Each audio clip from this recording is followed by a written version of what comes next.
श्री कृष्ण। स्वागत है आप सभी का मेरे H S Bhardwaj YouTube channel पर। मैं हरिओम शर्मा आज आपको पूजा से संबंधित कुछ महत्वपूर्ण जानकारी दे रहा हूँ। अगर आप पूजा करते हैं, घर में मंदिर है, किसी भी देवता की आप पूजा करते हैं, कोई भी व्रत रखते हैं, तो कुछ बातों का आपको विशेष रूप से ध्यान रखना होगा। अगर आप इन बातों का ध्यान नहीं रखते हैं तो समझ लीजिए घर में मुसीबत आ सकती है या आपको कई प्रकार की परेशानियों का सामना करना पड़ सकता है। जब भी आप पूजा पाठ करते हैं तो इन सारी बातों का विशेष रूप से ध्यान रखना है। और सिंपल सी बात है ये, किसी भी देवता की आप पूजा करते हैं, आपके कोई भी इष्ट देव हैं या आप व्रत आदि करते हैं, तो विशेष रूप से 5-6 बातों का आपको ध्यान रखना होगा। ये ऐसी बातें हैं जिससे आपके को पूजा का पूरा पूरा फल प्राप्त होगा। अगर आप इन बातों का ध्यान रखते हैं तो आने वाले समय में आपको कई प्रकार के लाभ मिलेंगे। और जिस कार्य के लिए आप जिस काम के लिए भगवान की पूजा कर रहे हैं, चाहे आप सकाम भाव से कर रहे हैं या निष्काम भाव से कर रहे हैं, पूजा का आपको पूरा पूरा फल प्राप्त होगा। कुछ ऐसी चीजें होती हैं, आप पूजा करते हैं, काफी समय बीत जाता है, लेकिन आप कहते हैं कि उसका लाभ नहीं मिलता। ऐसी कौन सी हमसे त्रुटि हो गई जिसके द्वारा हमें पूजा का पूरा लाभ नहीं मिल पा रहा? तो कई ऐसी परेशानियां होती है जो अनजानी में हो जाती हैं, गलतियां हो जाती हैं। इन सारी बातों का आपको विशेष रूप से ध्यान रखना है।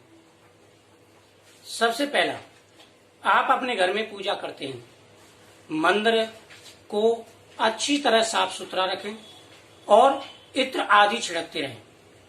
जहां पर सुगंधित वातावरण होता है, जिस घर में सुगंधित वातावरण होता है या जिस मंदिर में साफ सफाई होती है, सुगंधित वातावरण होता है, वहां पर देवताओं का वास माना जाता है।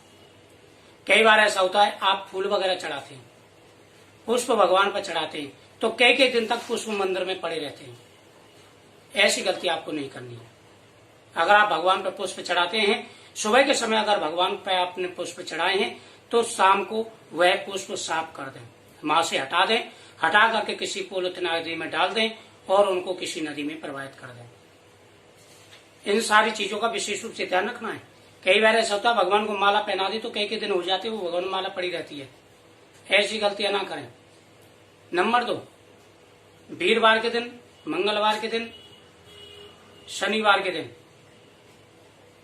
यह 3 बार, ऐसे सोमवार भी गिना जाता है लेकिन 3 बार मैं बता रहा हूं, 3 बार घर के अंदर कोई भी तामसिक चीज ना बनाए।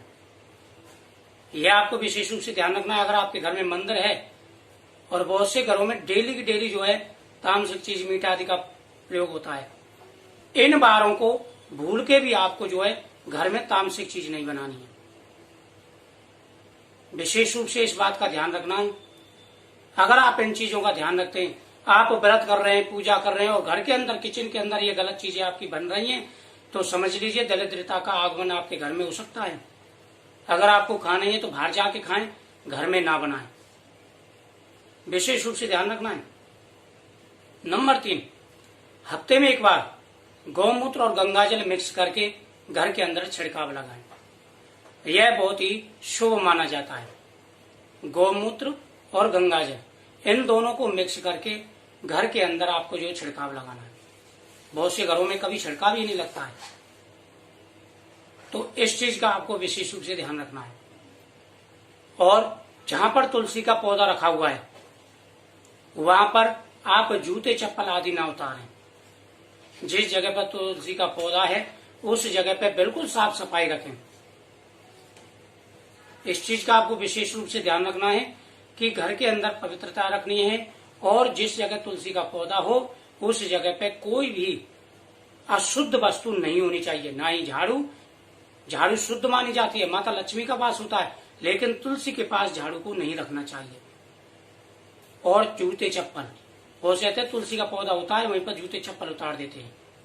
भीगे हुए कपड़े, कभी भी तुलसी के पौधे के पास भीगे हुए कपड़े ना सुखाएं। इस चीज का आपको विशेष रूप से ध्यान रखना है। और कबाड़ भी ना डालें। तुलसी का पौधा हो या घर आपका मंदिर हो, उस जगह पे कबाड़ आदि नहीं होना चाहिए। इन सारी बातों का ध्यान रखना है आपको। अगर इनका ध्यान रखेंगे तो आपके घर में भगवान का निवास होगा, माता लक्ष्मी का आशीर्वाद आपको मिलेगा। अगला, आप व्रत रखते हैं, जिस दिन आप व्रत रखते हैं उस दिन ना तो आपको झूठ बोलना है, ना ही ज्यादा खाना है, क्योंकि ज्यादा खाने से भगवान की भक्ति में ध्यान नहीं लगता। इंसान को आलस आता है, कई प्रकार की परेशानियां आती है, झमाई आती है। तो भगवान की पूजा करते समय पूरी श्रद्धा भाव और लगन के साथ में पूजा करें, चाहे आप 5 मिनट ही करें। इस चीज का विशेष रूप से ध्यान रखना है।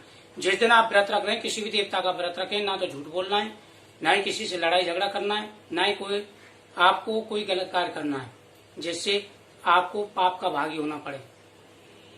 इन सारी बातों का विशेष रूप से आपको ध्यान रखना है। अगला, घर के अंदर जाले नहीं होने चाहिए, इस चीज का विशेष ध्यान रखें।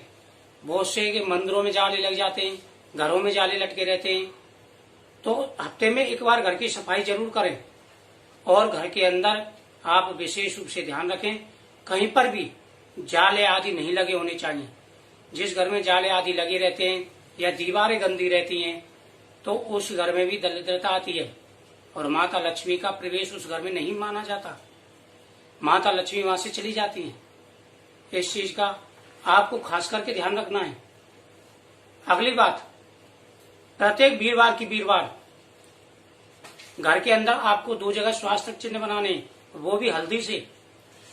जिस घर में स्वास्थ्य चिन्ह बनाए जाते हैं वहां पर स्वयं माता लक्ष्मी का वास होता है, भगवान विष्णु की कृपा प्राप्त होती है।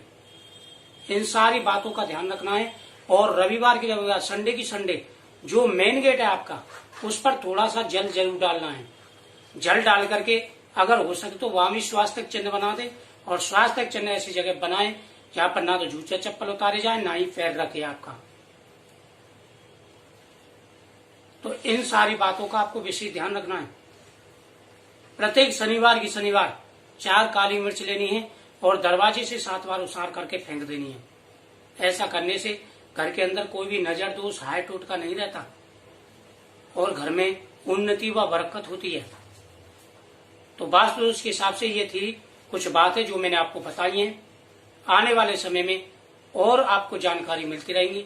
तो जो पहली बार चैनल पे आए, मेरे पर तो वीडियो देख रहे हैं, तो चैनल को सब्सक्राइब करें, बगल में बेल आइकन बटन को प्रेस कर दें और वीडियो को ज्यादा से ज्यादा शेयर करें जिससे सबको पता चल सके। तो ये कुछ बातें होती हैं, बाकी बहुत सी बातें तो आपको खुद ही पता होती है। तो इन सारी बातों को, छोटी छोटी बातें हैं, इनको ध्यान रखना होता है। और अगर आप इनका ध्यान रखेंगे तो घर में आपके में मंगल कार्य होगा, माता लक्ष्मी का आगमन होगा और प्रत्येक कार्य आपका संपन्न और पूर्ण होगा, हर मनोकामना आपकी पूरी होगी। तो मुझे उम्मीद है आपको ये जानकारी अच्छी लगी होगी। तो आप जो है इन चीजों का पालन करें, नियमों को निभाएं, भगवान आपके ऊपर अपनी कृपा दृष्टि जरूर बरसाएंगे। जय श्री कृष्ण।